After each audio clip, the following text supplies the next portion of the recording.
perspectiva de fora, totalmente de fora daquilo que você está vivendo. E nós, em muitos momentos, a gente acaba ficando um pouco cego, dependendo de como a gente está. Pressão mesmo, né? Exatamente, aquela pressão. Às vezes os pensamentos vão te levando para um caminho e alguém de fora vai olhar e falar: você não está enxergando esse outro lado aqui, isso. E às vezes é aquela chave que vai virar. Que vai mudar tudo.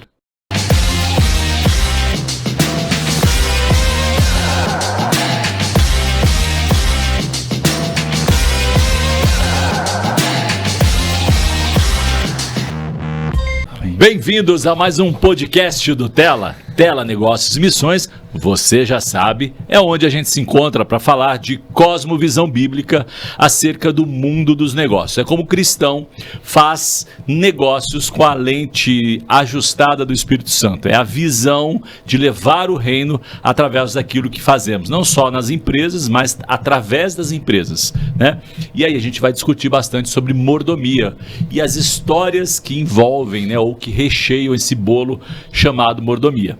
Tá bom? Combinado? Vamos nessa? Mas antes eu queria te pedir gentilmente para colaborar com essa missão, com esse desafio que a gente tem de levar histórias tão impactantes e que tem transformado e tem ajudado muitos empresários e empresárias, né, de coisas que a gente fala aqui e toca o coração, insights, enfim, estamos aqui para servir a Deus através dos negócios e gostaríamos de pedir mais uma vez gentilmente a sua colaboração. Como? Doando? Não precisa doar, tá bom? É só compartilhar. Se você gostou, compartilha, abençoa outros empresários que você conhece, comente, curte, isso ajuda a aumentar, né, a visualização, os algoritmos, e você vai estar contribuindo para um movimento mundial que estamos vendo e vivendo, que é os empresários do mercado fazendo a diferença aí, levando o reino de Deus. Combinado? Vamos conhecer então nosso empresário, nosso convidado de hoje, Luiz Barbosa. Bem-vindo, Luiz. Muito obrigado pelo convite, Edu. É uma honra para mim estar aqui. A Rede Tela faz parte aí da minha vida, né? Muitas coisas, muitos amigos, muitos aprendizados, muitas trocas, né, nessa rede, então é uma honra demais aqui estar com você. Muito bom, muito bom. O Luiz, deixa eu fazer uma brincadeira aqui, se você permite, né? O Luiz é um empresário das multidões, né?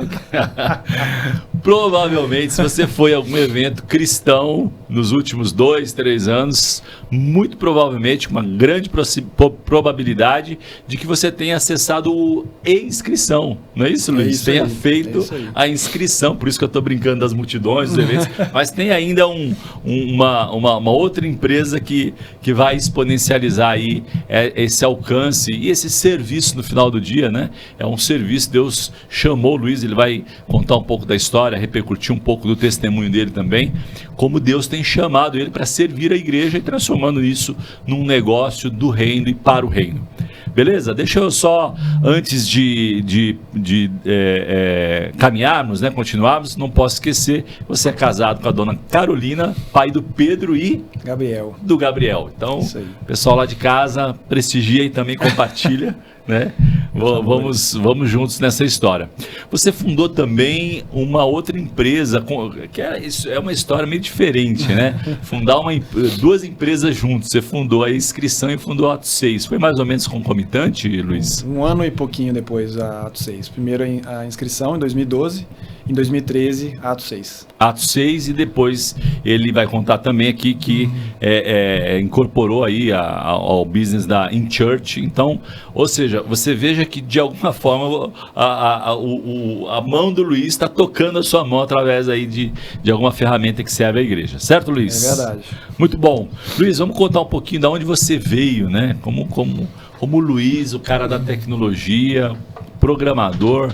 O que você fazia quando você era adolescente? Você tinha computador? Você gostava de computador? O que a sua adolescência impactou na sua jornada empreendedora e de homem de negócios? Legal, muito bom. Bom, minha adolescência foi em Governador Valadares. Eu nasci em Governador Valadares, interior, leste de Minas Gerais. Para alguns, cidade muito conhecida como Valadares, ou ali divisa com Miami ou Boston, né? Porque manda muitos exporta muitos mineiros para os Estados Unidos. Verdade. A cidade é mais conhecida, né?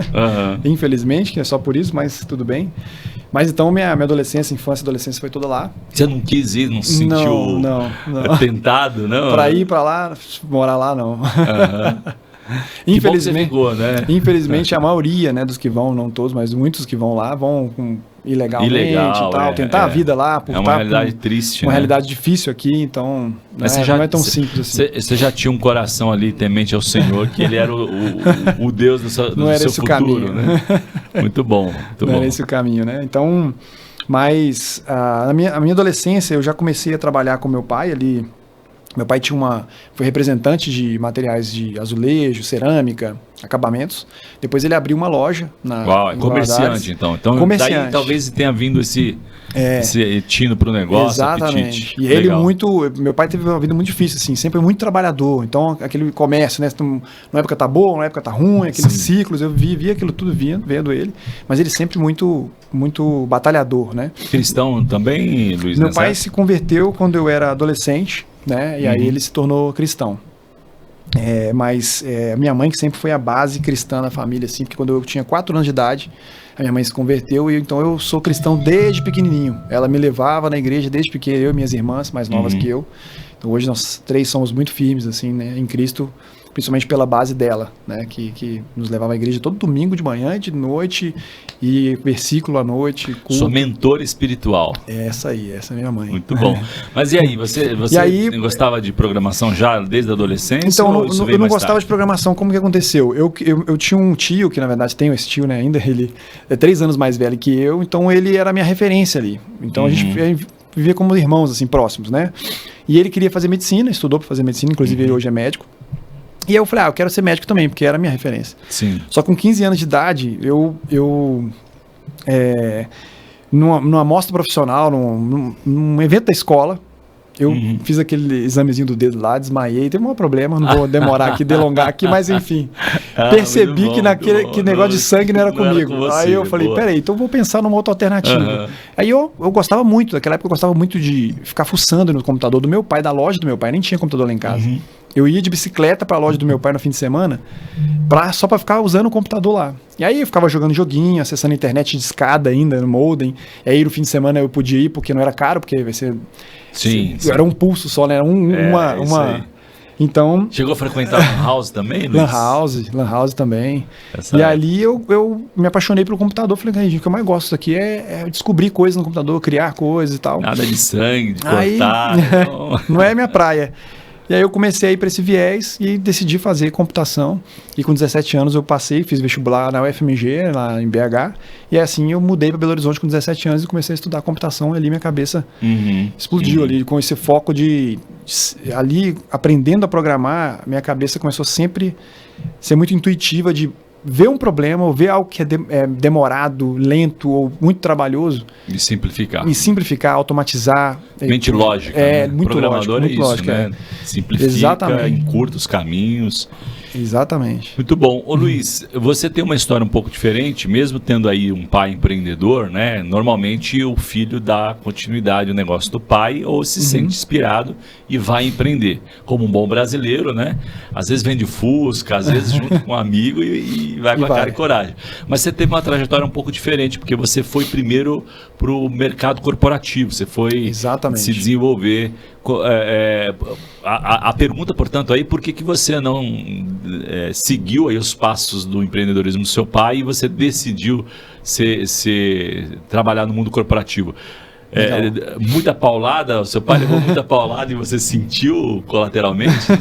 Foi um conjunto de fatores. Hoje eu analisando melhor, vejo que é um conjunto de fatores. Meu pai, eu vi que ele tinha muita dificuldade, né? O empreender era muito complexo, difícil. Meu pai empreendeu muito sem capital, então era aquela coisa muito, muito difícil, né? Mas esse sangue empreendedor ficou ali em mim, né? E meu pai principalmente me ensinou muito o valor do trabalho, sabe? De o quanto é importante você se dedicar e fazer muito bem aquilo que você faz. Isso ele sempre foi muito claro, o exemplo dele para mim, assim. E aí na faculdade eu precisava de grana. Meu pai não tinha condições de... Eu só fiz um vestibular que era para a FMG, porque meu pai não tinha condição de pagar a faculdade e ao mesmo tempo pagar o custo para eu morar em Belo Horizonte. Então... eu só fiz esse vestibular, passei e fui morar lá. Esse tio meu tinha passado em medicina já um ano antes e ele já estava morando lá, eu fui morar com ele. Então, na faculdade, eu comecei a fazer estágio desde o primeiro período. Eu precisava já de grana ali para ajudar a pagar as contas. Então, esse movimento para eu ir para o mundo corporativo e conseguir me sustentar, pegar... Atrás de grana mesmo. De grana, de ter condições de comprar, vencer, enfim, superar. Eu fui para o mercado corporativo. Mas essa veia empreendedora ficou ali até o momento que eu vi que eu tinha... A semente ficou ali no coração. Durante a faculdade e até logo depois, eu via coisas assim e pensava, vou fazer isso aqui, vou resolver esse problema. Mas essa questão empreendedora para mim era muito mais com a cabeça de resolver um problema do que pensar no ecossistema todo de uma empresa, sabe? Toda a parte de gestão. Isso veio depois que eu fui aprender. A grande diferença do empreendedor e do empresário. O empreendedor faz algo e o empresário estrutura, né? Faz crescer, etc. e tal. Exato. Mas imagino também, avançando um pouco no tempo, mas falando ainda dessa fase corporativa que você viveu, imagino que isso te ajudou a ter mente de dono, né? O americano chama de ownership, né? Então, você teve uma boa ascensão dentro da empresa que você trabalhou e provavelmente com essa cabeça de dono, né? E isso foi muito legal, porque eu trabalhei 15 anos na TIM, né?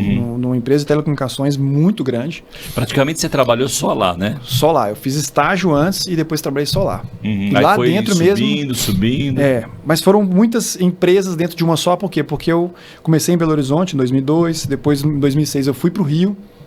E aí eu mudei de área no Rio, depois no Rio fui assumi novas responsabilidades, depois mudei de área de novo lá dentro. Então, dentro da TIM, eu fui desde um programador, uma pessoa que fazia plantão e resolvia problemas de madrugada de qualquer tipo de sistema de TI que tinha. Dono, né? E aí depois eu fui fazer gestão de projetos, assumi um orçamento de uma área de TI inteira. A gente tinha um orçamento que chegou a 90 milhões de reais por ano de investimento em tecnologia lá dentro, né, dentro do que a gente fazia. Então, assumi uma gestão de pessoas, depois fui para outra área de serviço, valor serviço agregado, e gerenciei muitos projetos grandes lá. Então, assim, foi uma grande... A TIM foi uma escola absurda para mim. Foi um programa de trainee Foi intensivo. Uma escola absurda, que foi de tudo que eu fiz. 15 anos, né? Exatamente. O que você mais aprendeu? O que você levou ali do mundo corporativo? Porque, às vezes, uma pessoa pensa assim, bom, eu quero empreender, ser dono do meu nariz, mas, sob certo aspecto, não é ruim, desde que você entenda que é uma oportunidade para você aprender coisas, né? Com alguém sendo dono do CNPJ. Óbvio que ganhar grana, você nunca vai ganhar dinheiro sendo executivo, a menos que você venda a sua alma e o seu tempo, né? E a família, que é vários exemplos. A gente teve aqui vários empresários que vieram do mundo executivo e ele falou, olha, Deus falou para mim que, um dos entrevistados, né? Deus falou para mim que eu estava vendendo minha alma pro dono da empresa. Né? Não vi meu filho crescer e tal, e viagens internacionais, mas a vida era 20 horas para a empresa e 4 horas para dormir. Né? Uma loucura. Mas tem um ponto de equilíbrio aí, né? Que pode ser muito valioso esse aprendizado numa grande companhia como você passou, né? Muito. Nossa, eu poderia citar muitas coisas, mas assim, o que vem rápido assim na minha mente, por exemplo, a TIM foi uma escola, o mercado corporativo, são pessoas com N interesses, áreas, cargos, funções. Então, ali eu aprendi muito a lidar com interesses diferentes. Pessoas com tipos completamente diferentes, caráteres diferentes. Então, a minha ingenuidade que eu tinha, eu fui entendendo. Falei, peraí, não é bem assim, eu tenho que tomar cuidado com muito mais coisa nas relações com as pessoas. Não é só fazer o trabalho bem feito. Não era só técnico, existe algo muito além. Então, isso tudo eu fui aprendendo estando ali dentro, né? Então aprendi muito sobre gestão, aprendi muito sobre liderança, né, na prática. Eu fui jogado para fazer coisas na TIM várias vezes que eu não tinha noção de onde começar. Isso talvez tenha sido umas coisas que eu mais falo com o pessoal que eu valorizo hoje, que é na empresa. Que surgem coisas que ninguém sabe como resolver. Então você precisa de pessoas que olha aquilo e fala, então me dá para mim, me dá aqui que eu vou resolver. Não é porque o bom líder, ele resolve problema também. Exato. Né? Não é porque ele sabe, vários problemas. Não é porque aquilo está num processo, não é porque aquilo já foi organizado, não, é porque ninguém assumiu, então alguém tem que assumir, né? Então, gestão orçamentária, eu nunca tinha feito na vida.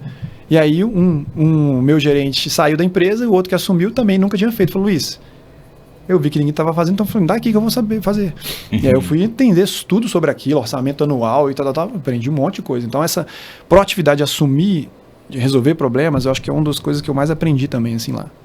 É o famoso intraempreendedorismo, né? De alguma forma você vai empreender a despeito se alguém vai te dar um aumento ou um reconhecimento, mas Exatamente. a satisfação e o prazer de eu resolvi. É isso, é essa satisfação, sabe? Assim, não vou deixar isso aqui, eu sei que isso aqui não tá bom, eu vou fazer.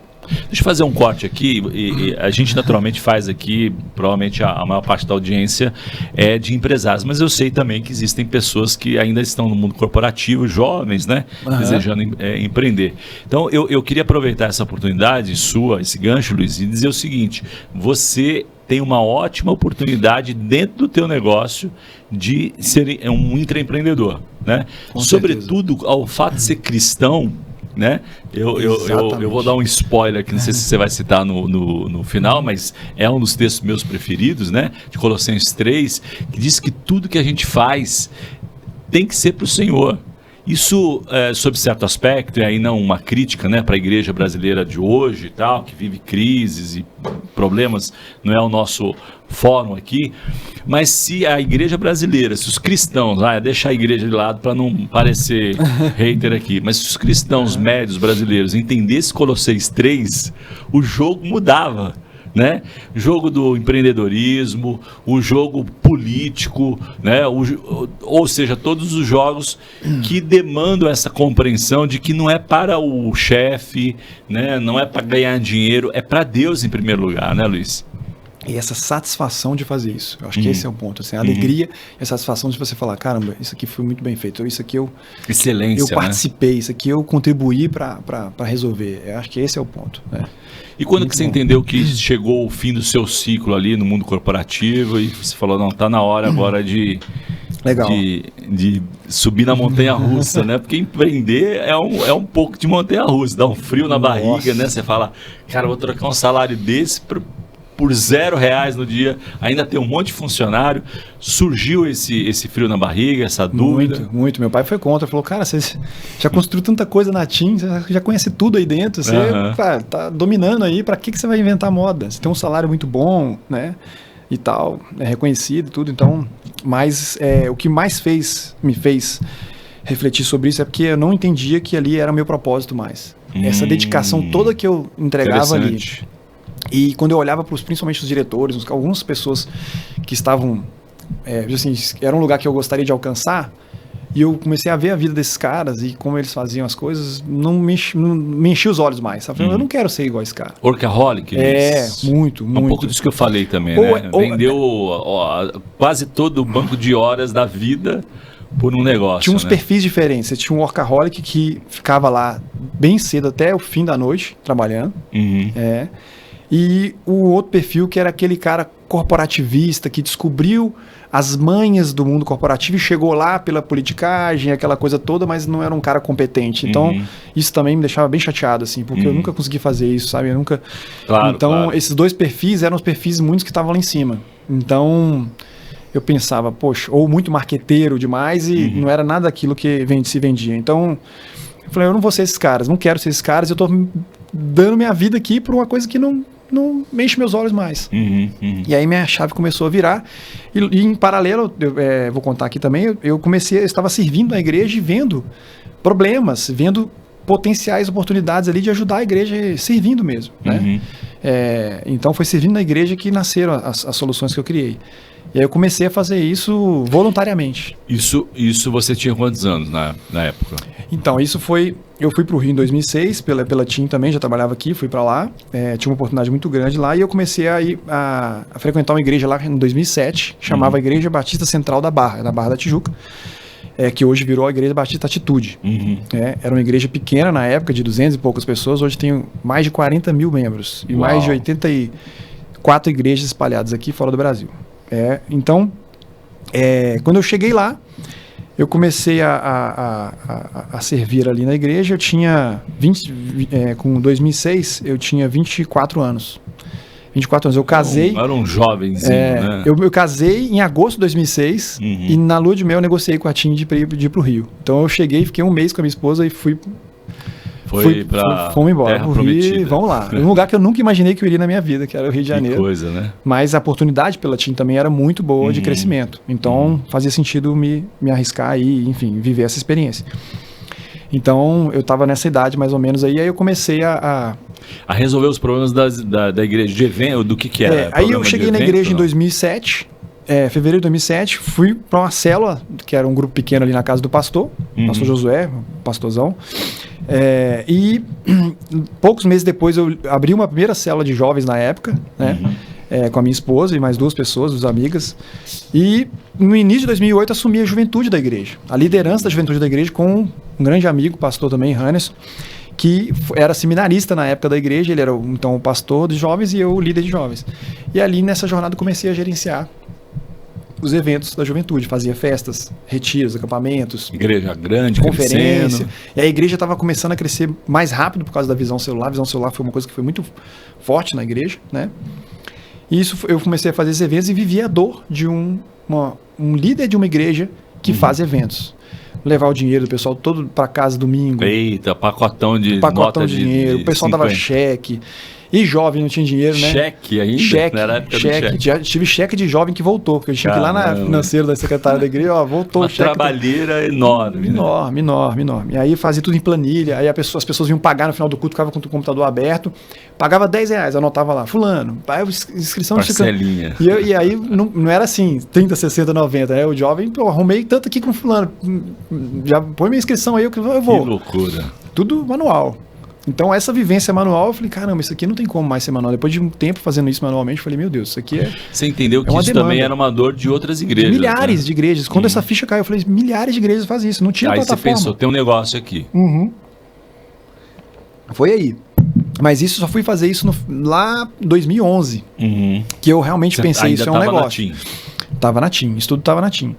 Mas em 2009... Aí eu também fui líder de célula, estava supervisionando célula, então estava servindo a igreja como líder de jovens e na área de liderança ministerial.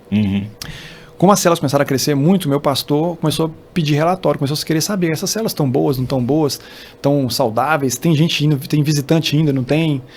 E aí eu criei eu mesmo, com minhas horas vagas, criei lá o famoso sisteminha, né? Faz um sisteminha para mim aí.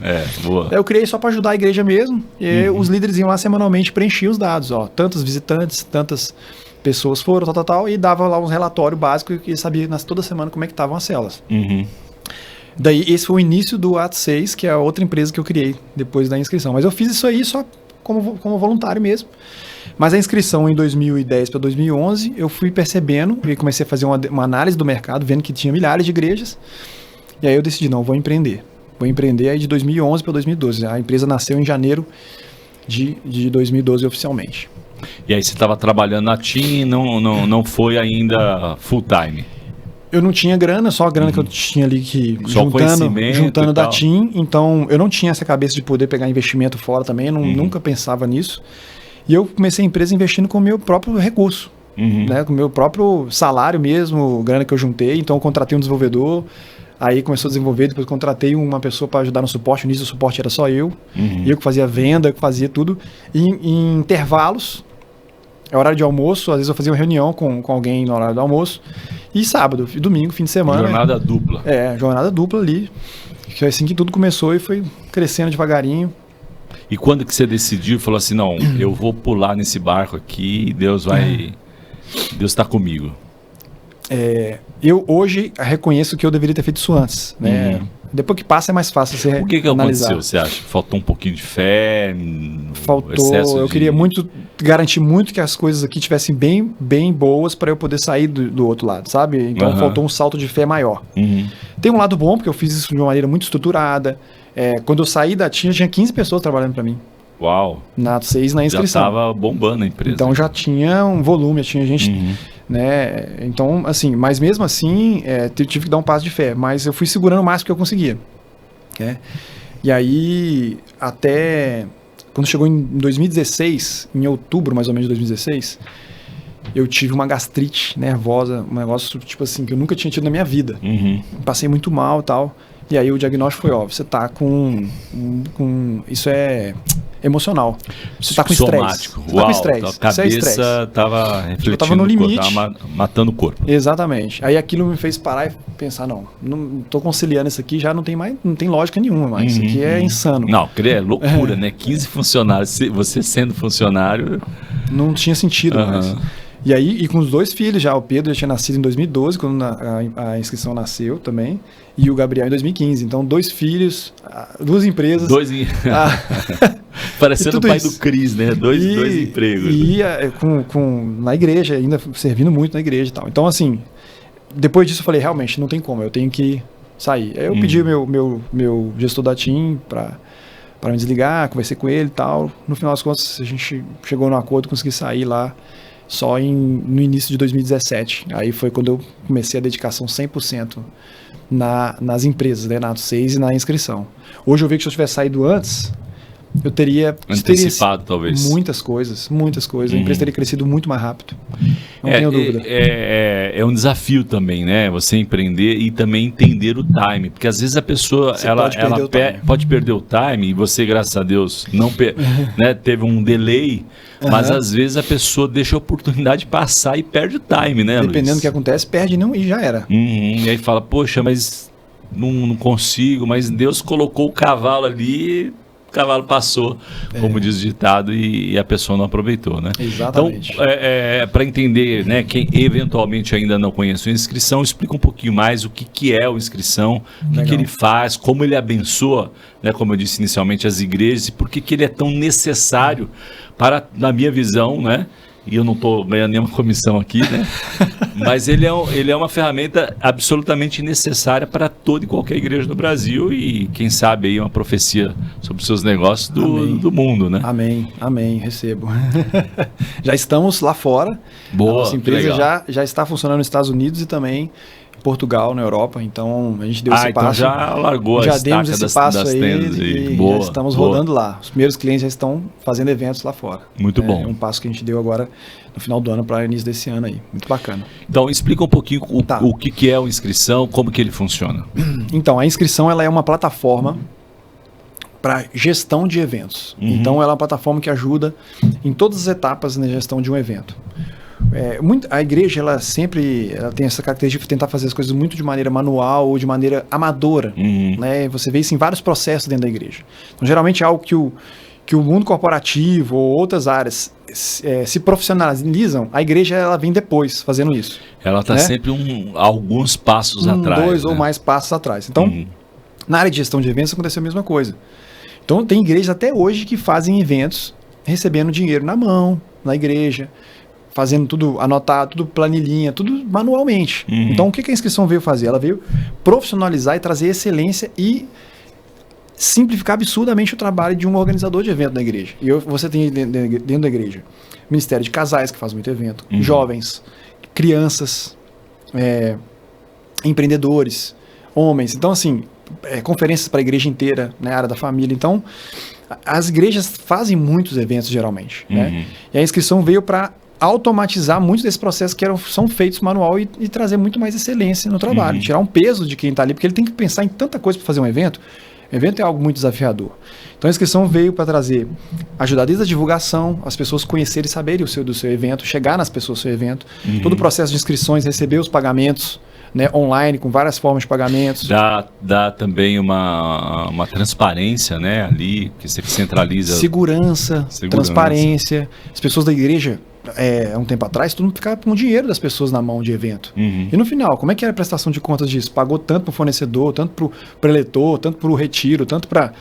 Então, assim, é complexo. Então, hoje, com inscrição, você gerencia o seu evento com muito mais tranquilidade. Recebe todos os valores lá, tem tudo organizado, os dados para você fazer remarketing, para você divulgar de novo os eventos para aquelas pessoas que estão ali, né? Se comunicar com seus inscritos, fazer um check-in de forma ágil. Nós fazemos check-in de eventos para milhares de pessoas, e assim, muito ágil com o nosso aplicativo de check-in. Então ele vem trazendo todas as etapas do evento, ele tem funcionalidades nessa plataforma para ajudar a fazer um evento com excelência, do início ao fim do evento. Muito bom, você falou de milhares de pessoas no check-in, mas não tem tamanho, né? Qualquer evento de qualquer tamanho, pode ser de uma igreja pequena, de um evento para 20, 30 pessoas. Exatamente. Você quer profissionalizar, passar um ar de algo mais bem feito, as pessoas recebem seu QR Code, organização mesmo, né? Exato, chega lá e ser bem recebido e tal, enfim, você não tem que ficar fazendo coisa no papelzinho, olhando, anotando, né? E é simples, Luiz, montar o evento dentro da plataforma? Muito simples, muito simples. Em poucos minutos alguém entra na inscrição, pessoa consegue fazer cria isso. a igreja dele ou a organização dele, 5 minutos está lá, cadastra o evento, coloca as formas de pagamento, tá liberado para alguém se inscrever. Muito simples. E tem alguma mensalidade? Precisa... Não, R$0. Tá ligado a um take rate do evento, né? A gente só recebe se só ganha o cliente, se uma geral, taxa cobrada do valor da inscrição. E se fizer um evento gratuito, pode usar lá a nossa plataforma, abençoando, sem custo nenhum. Que legal, pra igreja. Que legal. Muito bom, É. muito bom. E conta um pouquinho, Luiz, imagino que essa jornada empreendedora, como de todos os empreendedores, ela é cheia de, né, a história da montanha-russa, né, altos e baixos, né? É verdade. Teve algum momento de dificuldade, algum momento difícil que você pensou em desistir ou que foi muito desafiador e você falou, cara, agora agora cheguei no fim? Empreender no Brasil, empreender do jeito que eu fiz também é muito desafiador, né? Eu costumo dizer aqui, né, que empreender não tem nenhum ato de fé talvez mais intenso do que empreender, né? Porque Nossa. todo dia você tem uma decisão importante. Você tem o mercado, você tem o dólar, você tem a guerra, tudo influencia, né, a concorrência. Então você tem que Tudo. ter muita fé para poder empreender, né? Muita fé, muita fé. Eu vou contar um pouquinho aqui, mas ter uma palavra de Deus, para mim, em momentos muito específicos, foi determinante para que eu não desistisse. Mais de uma vez ao longo do caminho. Então, para você entender, o início da empresa, dia 1º de janeiro de 2012, eu tinha dado a entrada para abrir a empresa, a inscrição, no finalzinho de 2011, então chegou Natal, Ano Novo, estava esperando só para concluir isso no início de 2012. No dia 1º de janeiro, uma amiga da minha mãe, que estava lá em casa no Rio, minha mãe estava lá em casa e ela ligou para minha mãe e eu nunca tinha falado com essa pessoa. E ela falou, Deus me deu uma visão aqui com seu filho, uma palavra, deixa eu falar com ele. E aí eu peguei e atendi o telefone e falei, Raquel, tudo bem e tal. E aí ela falou assim, não, porque eu queria falar contigo que eu tô te vendo num lugar com muitos computadores, assim. Muitos computadores à sua frente. E eu não sei o que isso quer dizer, mas também que você vai receber um papel daqui 10 dias, você vai assinar. E esse papel é algo que Deus está dando para você. É algo que Deus está fazendo na sua vida. E que você vai assinar e que você vai entender que é muito importante. Aí eu pensei, minha mãe tá contando coisa da minha vida pra essa pessoa, comum, tal, né? não sei o que é, computador, eu mexo com computador. Mas muito específico também, 10 dias, né? 10 dias. É algo Foi específico, eu pensei, para se considerar, né? Exatamente, só que depois que ela acabou de falar isso, ela falou assim, e você e sua esposa, Luiz, Deus tá me mostrando que vocês queriam ter filhos no ano passado, mas vocês tiveram medo e desistiram. Mas ele vai dar um filho pra vocês agora em 2012. Uau. Aí eu, opa, mudou já não tá tão... né? Não tá tão genérico, já né? tá corajosa essa mulher aqui. E aí, o que tinha acontecido? Em 2011, eu cheguei aí para os Estados Unidos, há meses antes, comprar carrinho de bebê. Várias coisas, porque na época que o dólar ainda era nem R$2, né? Tudo lá era absurdo. Hoje em dia não tá tanto assim, mas... Então, eu tinha ido a trabalho lá e... tinha aproveitado isso porque a gente queria ter filho, mas nem estava grávido. Mas quando a gente chegou, eu cheguei da viagem, a gente conversou, falou, não, deixa isso para depois, vamos postergar esse negócio de ter filho, vamos comer e tal. Validou ali aquela palavra. Só a gente sabia daquilo, mas ninguém sabia daquilo. Então foi muito claro. E ela falou, Deus vai dar um filho para vocês em 2012. Resumindo a história, 5 dias depois, a minha esposa fez o exame e ela já estava grávida quando ela falou. Uau. No dia 1º. Muito já específico. estava grávida. Que legal. E aí, 10 dias depois chegou o papel do CNPJ, tudo lá do contrato social da empresa, que era para eu assinar para liberar. E foi 10 dias mesmo? 10 dias certinho. Que barato. Aí eu entendi. Claramente, desde o início, e essa palavra me fez entender que a inscrição era uma empresa de Deus. E que ele estava me dando aquilo ali. Então, assim, quando eu passei muitos desafios no caminho, eu pensava, Senhor, aquela palavra lá, o Senhor que fez isso aqui, não é meu.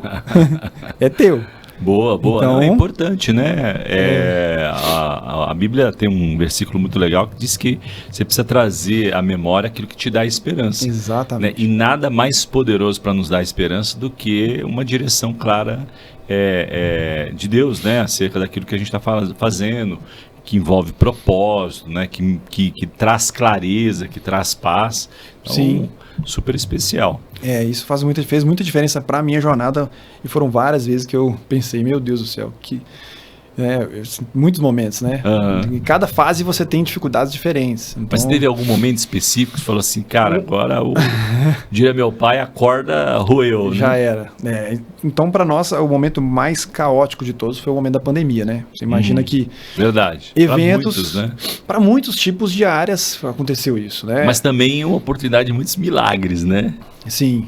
Outros também explodiram na pandemia porque surgiram oportunidades. Mas na nossa área, que a gente trabalhava com eventos, simplesmente até março da pandemia, meio de março da pandemia, seria o melhor mês histórico da inscrição. Naquele dia 15 de março, que fechou tudo para frente, virou caos. Eventos cancelados, devolve grana e tudo para. Então, o nosso faturamento ao longo da pandemia chegou a cair 80%. Uau! Como a empresa sobrevive nessa situação? 80%. Então, assim, eu tive uma crise muito grande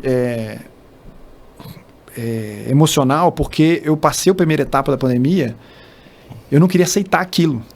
Eu não aceitei. Assim, eu ficava assim, misturando um sentimento de fracasso meu, que não tinha sentido, porque era um negócio mundial, não tinha sentido nenhum. Não faz sentido, mas aquela coisa de você se cobrar muito, de querer achar uma solução, de querer achar, mas não conseguir sair do outro lado.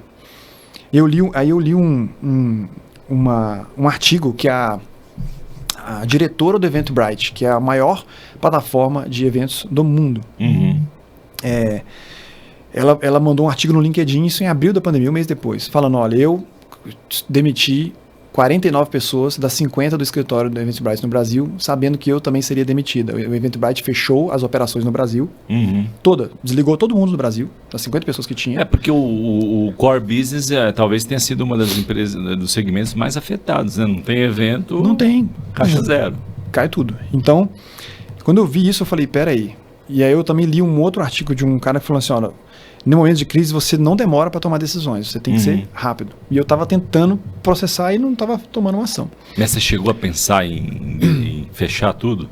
Pensei em várias coisas, mas aí o que aconteceu? A maior do mundo e demitiu 45% dos funcionários dela no mundo inteiro. Desligou o Brasil e no mundo inteiro desligou quase metade dos funcionários.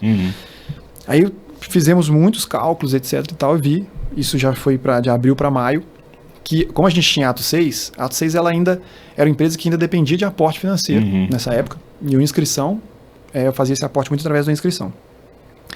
Ela acabou contrabalanceando, porque a inscrição caiu muito o faturamento. Então, no total, eu fiz um cálculo, se eu reduzisse 30% do salário de todo mundo, a gente conseguiria ficar mais tempo. E aí eu cheguei e chamei todo mundo da empresa para reunião e falei, gente, tá aqui. Eu tenho duas opções, desliga várias pessoas e a gente continua ali segurando, ou se todo mundo ficar com 30% de redução, todo mundo aceitar, nós vamos embora. E a gente vai tentar criar soluções aqui, coisas online, outras coisas, vamos tentar. Todo mundo topou da empresa. Que legal. Uma única pessoa que saiu foi um desenvolvedor que tinha acabado de chegar e ele tinha casado, tipo assim, ele tinha entrado na empresa. Aí ele falou recém-casado. Não vou conseguir pagar minhas contas aqui, não vai ter jeito. Foi a única pessoa que saiu. E aí a gente foi seguindo essa jornada, tentando criar coisas ali na pandemia, soluções. A gente criou soluções online para igrejas, na época dessas lives para a igreja. Criamos uma solução de streaming e fomos tentando fazer coisas para sair daquele buraco. Nesse período eu também comecei a fazer terapia. Eu nunca tinha feito terapia na minha vida. Em junho da pandemia, e essa foi uma das pessoas que eu digo que ela me salvou, porque eu achava que terapia, as coisas eram para fraco, a gente que cristão, maluca da cabeça. Maluco, quem é cristão, crê em Deus. Uma bobagem, né? Psicologia. E aí foi fundamental para mim, né? Me ajudou demais nessa caminhada ali final. Para encurtar a história, passamos esse momento muito caótico, achamos que estávamos no fundo do poço. E esticou demais a corda também, né? E a gente achando que qualquer hora ia voltar, qualquer hora aquele sentimento, não vai acabar. Não, aí voltava a segunda onda, não sei o que, terceira onda, né? Ver tudo isso. Então, chegou no dia do Natal da pandemia, dia 24 de dezembro, eu descubro que o meu cara mais antigo da empresa, financeiro, lá igreja, etc e tal, esse cara tava me roubando há muito tempo. Uau, que terrível, hein? Que notícia foi assim, bombástica. A gente achava que estava tudo caótico, o cara vendo aquele cenário todo da empresa e ele todo roubando. Como a gente tinha um fluxo financeiro, enfim, várias questões, não vou entrar no detalhe aqui, ele achou uma brecha e estava conseguindo fazer retiradas da empresa. E isso já há um tempo longo. Quando a gente descobriu isso tudo, foi fazer os cálculos, era impossível continuar. Era assim, crise, mais problema crise total, mais roubo. Mais roubo. Aquela soma toda, a gente falou, gente, é impossível. Acabou o sonho. Vamos ter que decretar falência, acabar a empresa, dizer para os clientes que, infelizmente, aconteceu, não foi culpa nossa, etc. E tal, pensei um monte de coisa para falar para os clientes. Nenhuma delas. Acho que sua pandemia já, em tese, era justificável, né? Mas entendo a sua preocupação. Né? Depois eu fui descobrir que outras empresas de ingressos gigantescas quebraram na pandemia. Sim, né? Várias. Por outros motivos também, né? A Simpla aqui, que é a maior do Brasil de eventos gerais, não cristãos, ela precisou de muitos milhões na pandemia para não quebrar. Enfim, então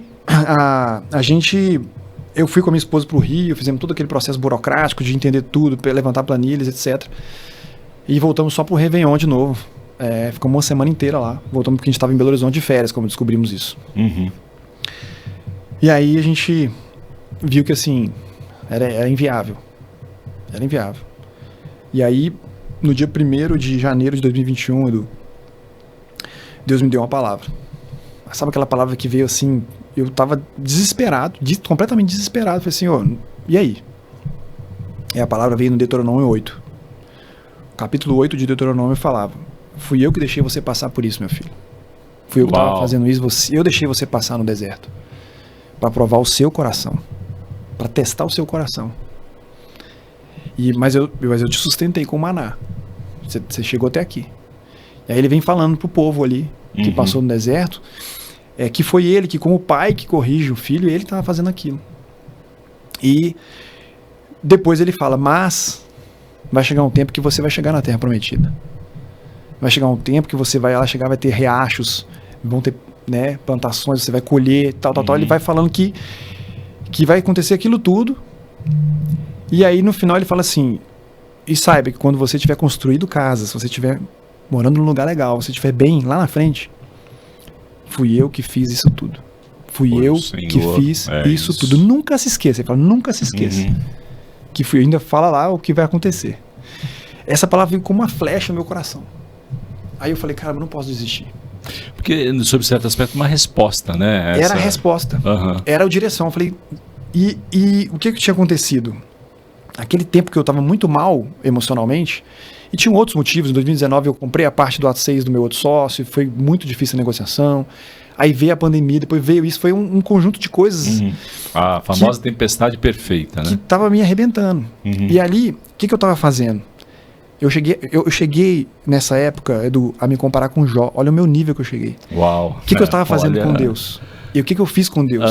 Eu me achava bom, eu me achava um cristão bom. Não bom de gestão, bom de que eu era um bonzão, não. Bom de uma pessoa boa. Sim. Que gostava dos funcionários, dos clientes, de tudo, que cuida das pessoas, que ama, que é cristão. Eu me achava... o Jó, né? Eu me achava bom e que Deus não poderia estar fazendo aquilo comigo. Que eu não poderia estar passando tudo que Ele deixou eu passar. Que Ele estava sendo injusto comigo. Uau, e isso revelava, sob certo aspecto, alguma coisa escondida no seu coração de falta ali de confiança plena. Exatamente. Temor, né? E eu tentando fazer tudo no meu braço, toda a minha força. Não, vamos tentar, colocando a galera naquele período igual um louco tentando fazer. Mesmo num negócio que era uma promessa de Deus, que abençoava a igreja, é curioso isso, né? Porque o salmista diz, né, esquadrinha, né, vê nos mínimos detalhes do meu coração para ver se é um caminho mau. E é uma boa prática para os empresários, porque como empresário, né, Luiz, a gente é convidado a tomar decisões todo dia.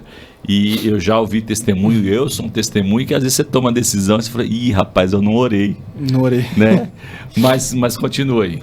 Então aquela palavra foi tão forte para mim e eu me arrependi profundamente, porque ali caiu assim, pum. Porque eu tava lutando com Deus, brigando com Deus e achando que Deus era injusto comigo. Aí ele falou assim, foi nítido assim para mim: Luiz, meu filho, você não merece nada. Você não cuidou nem do básico, do financeiro, olha o que você deixou acontecer.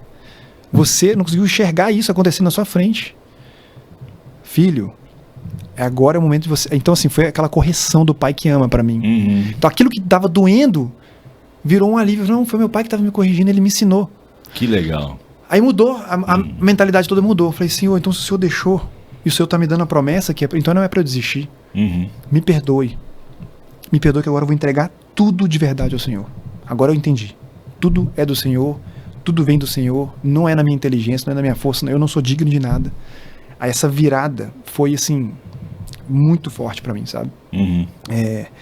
Então, foi uma época de muita busca intensa de Deus, assim, também. Foi muitas experiências legais, sabe? E essa virada fez com que eu falasse, então tá, então não vamos desistir. Como é que a gente faz agora para não desistir? Então vamos pensar aqui operacionalmente agora. Vamos operacionalizar essa palavra.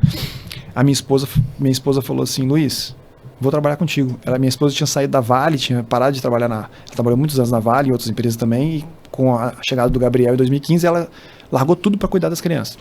Então ela ficou esse tempo, voltou a trabalhar comigo e assumiu, ela tinha uma experiência financeira muito grande, consultoria financeira, muitas coisas. Que era um ponto que você precisava muito ali, né? Exatamente, era uma pessoa de confiança e que tinha capacidade. Ela era a pessoa perfeita e ela proativamente falou, então eu vou. Boa. Então ela voltou e veio trabalhar comigo, assumiu toda essa parte financeira. Isso foi maravilhoso. Um ponto importante dizer é que ela nunca me culpou, Edu. Nunca me culpou. Isso pra mim foi uma coisa tão forte, além da palavra de Deus. Como ela fez, ela podia ter falado assim, você acabou com o nosso sonho, você acabou, olha o que você deixou acontecer, apontar o dedo na minha cara. Mas certamente ela é uma mulher também temente do Senhor e estava alinhada ali naquele muito tratamento, né? Muito. Então assim, ela foi uma fantástica, sabe? Ela sempre me apoiou. E eu que fiquei me culpando absurdamente por um tempo, mais ainda. Mas ela sempre puxa, não, eu vou te ajudar, nós vamos juntos, nós vamos virar. Aí nós pegamos tudo que nós tínhamos juntado na nossa vida, que ainda tinha ficado, colocamos tudo na empresa, peguei empréstimos de centenas de milhares de reais, para você ter ideia, que eu nunca imaginei na minha vida que eu ia fazer. Por causa dessa palavra, estou te corrigindo. Você falou, não, você está me corrigindo, então é a oportunidade de fazer o certo agora. Dessa palavra. E até me ensinar a pedir, Deus me ensinou, porque eu não pedia, eu não sabia pedir. Eu ajudava as pessoas, mas eu nunca tinha pedido nada. Dinheiro emprestado nunca na minha vida. Jamais pensei que... Tinha um orgulho velado aí, Exatamente. Né? Interessante. E aí eu tive que ligar, Teve uma amiga minha que eu liguei e ela me emprestou centenas de milhares de reais, eu contando a história toda pra ela, Edu. Uau. Mas eu comecei a chorar, assim, já meu era Deus. o favor do Senhor, porque você estava alinhando seu coração, né? Loucura. Então fizemos isso tudo, pegamos, colocamos na empresa para começar a tentar girar e virar.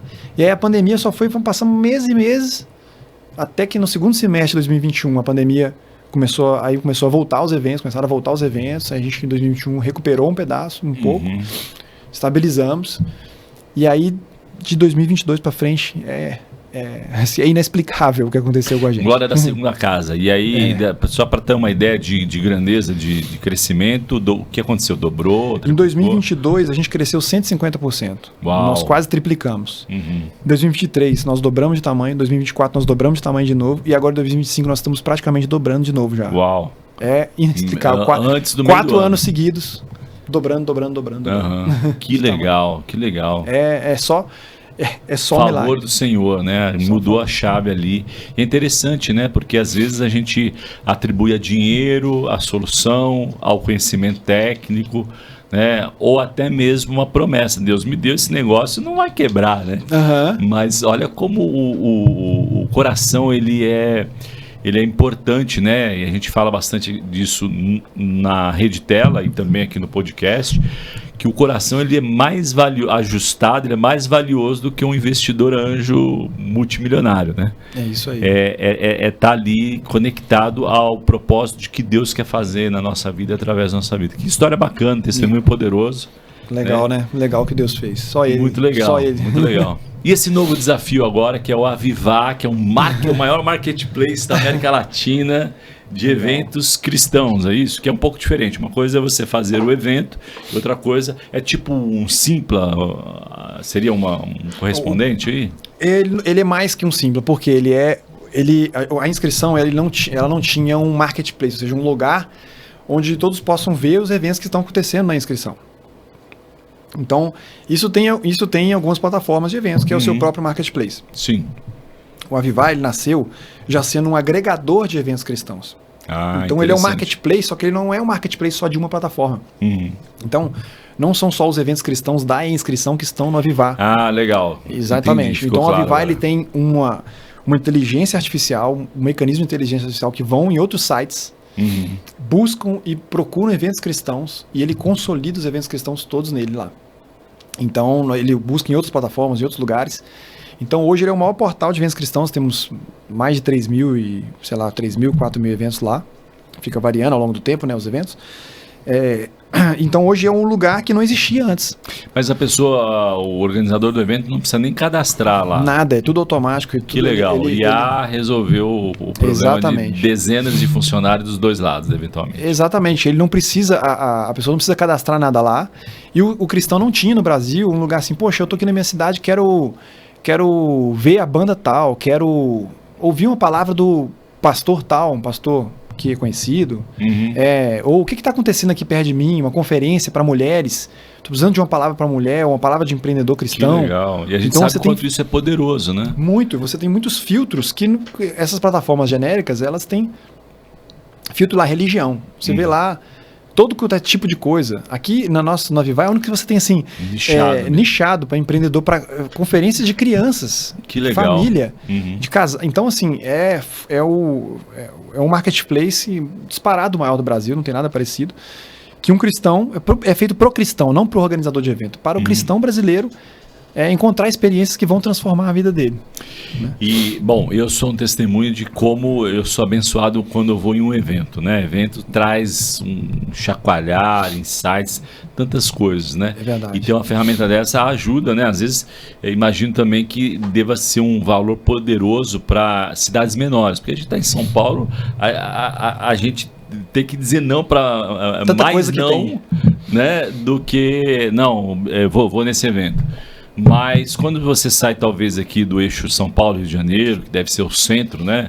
O epicentro aí dos eventos, você afasta um pouco, você não tem tanta oferta. Mas o que você está fazendo é legal porque você dá visibilidade a todo e qualquer. E o organizador do evento não paga nada por isso. Não paga nada por isso. Vai lá para o automático. Agora a gente tem planos, né, do Avivar. De monetização para impulsionar ali. De ajudar ele a trazer mais relevância. Então nós temos os banners de destaque do evento ali.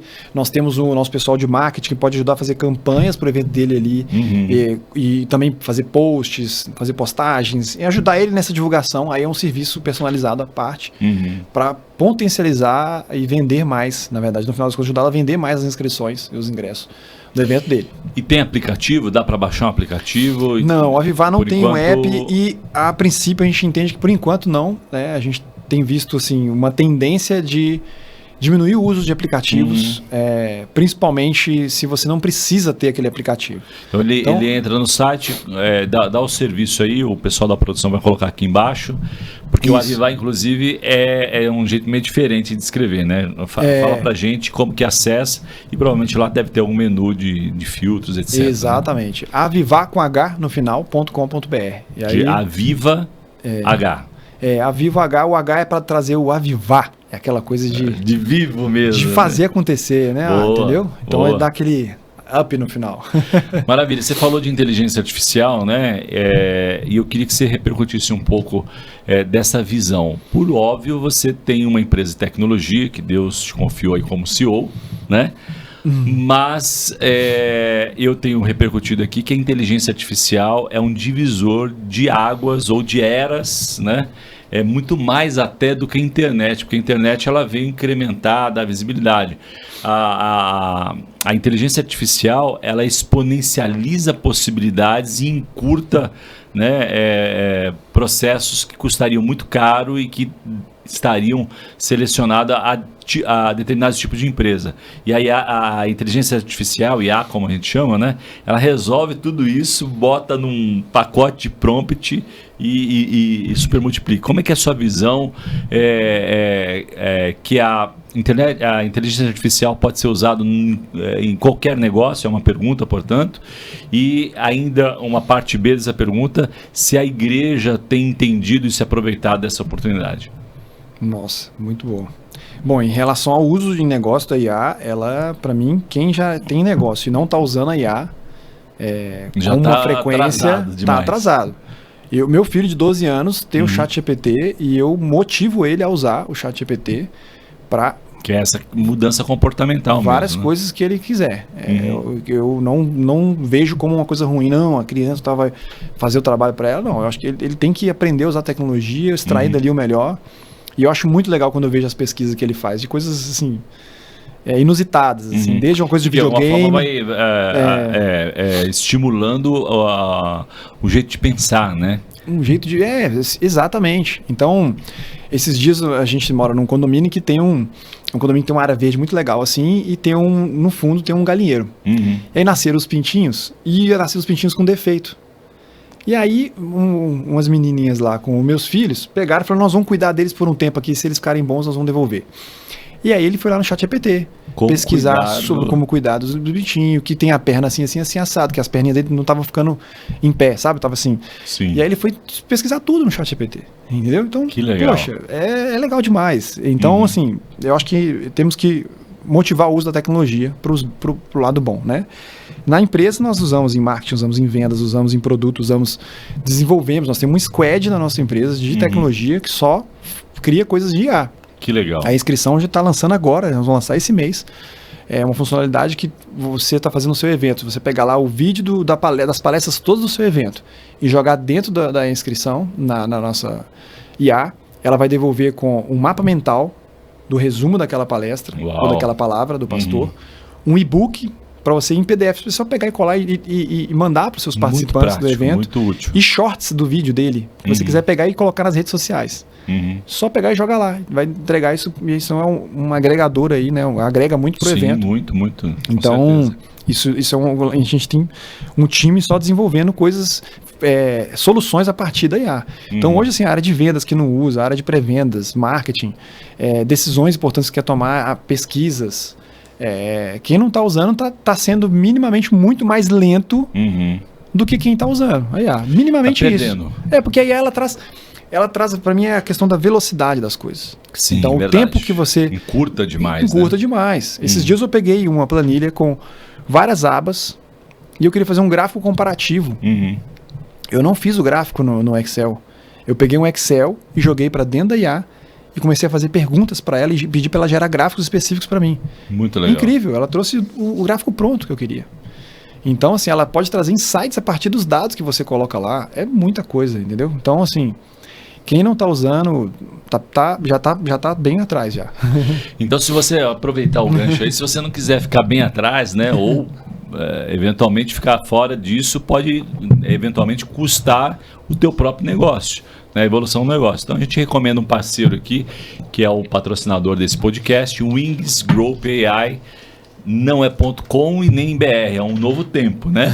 wingsgroup.ai, do jeito que eu estou falando mesmo, está aparecendo na tela aí. Então você vai poder acessar, ver vários produtos, inclusive tem um produto semelhante a isso, essa função que você falou, voltado bastante para contadores, consultores financeiros, né? Ou mesmo empresário, né? Porque é muito difícil de ler um DRE, né? Pelo menos era lá atrás.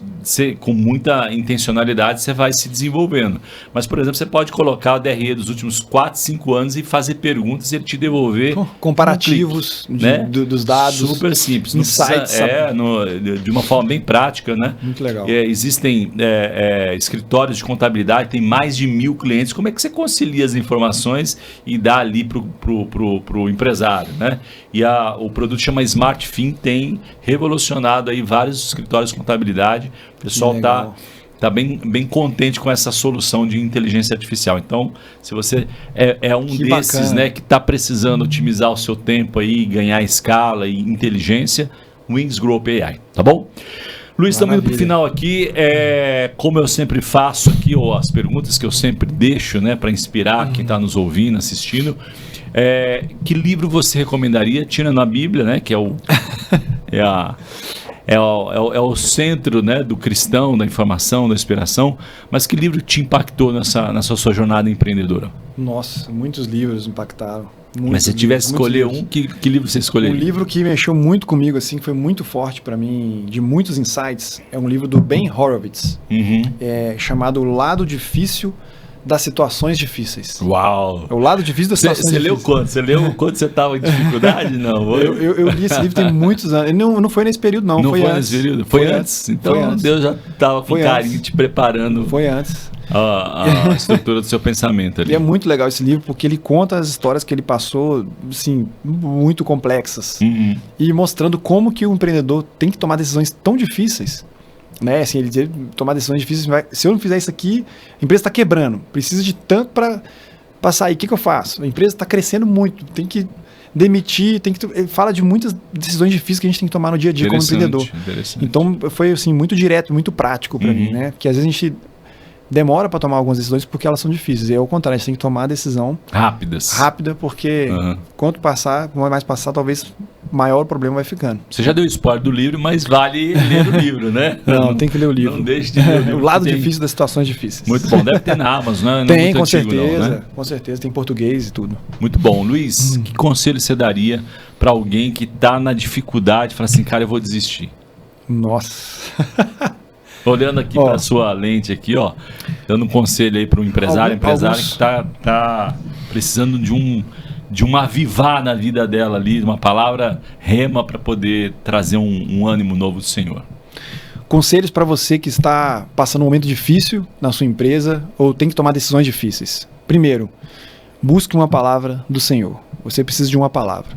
Você precisa caminhar em cima de uma palavra. Você precisa caminhar em cima de uma direção que veio de Deus para você. Isso é muito importante. Segundo, não caminhe sozinho. Boa. Você não pode caminhar sozinho. Eu caminhei sozinho por muito tempo e de uns 3 anos para cá eu me envolvi com grupos de empresários cristãos. A Rede Tela é um deles, né? C12 é outro grupo desse. Então, amizades de empreendedores cristãos, pessoas que estão com você, que compartilham das mesmas dores e dificuldades que você precisa compartilhar os seus problemas, suas dores com eles também. Precisa caminhar junto com outras pessoas. Isso é muito importante na jornada do empreendedor.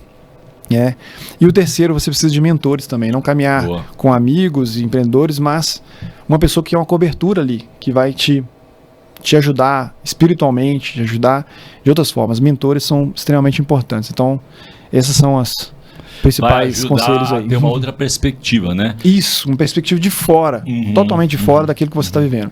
E nós, em muitos momentos, a gente acaba ficando um pouco cego, dependendo de como a gente está. Pressão mesmo, né? Exatamente, aquela pressão. Às vezes os pensamentos vão te levando para um caminho e alguém de fora vai olhar e falar, você não está enxergando esse outro lado aqui, isso.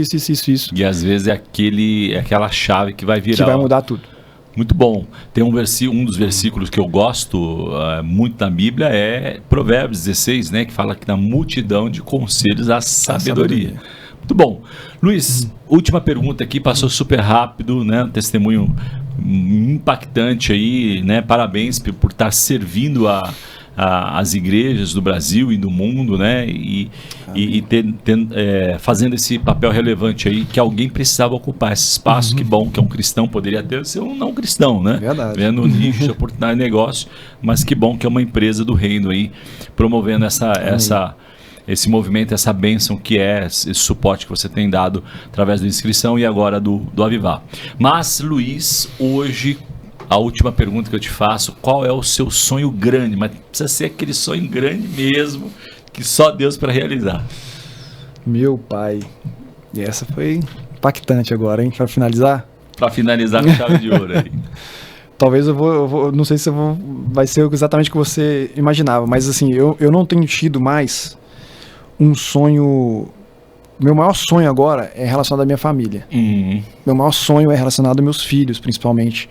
De ver que eles cresçam amando o Senhor de todo o coração, apaixonados pelo Espírito Santo, totalmente imersos ali, querendo Deus acima de todas as coisas, sabe? Esse para mim é o meu maior sonho disparado, assim. Então não tem conexão com a cultura woke, geração Z, nada mais desafiador, né? Óbvio que tá ligado muito a como você e a sua esposa vive, né? A espiritualidade que vocês têm, a sinceridade com o Senhor, mas certamente é um bom desafio, mas eu tenho certeza que Deus está com você nessa.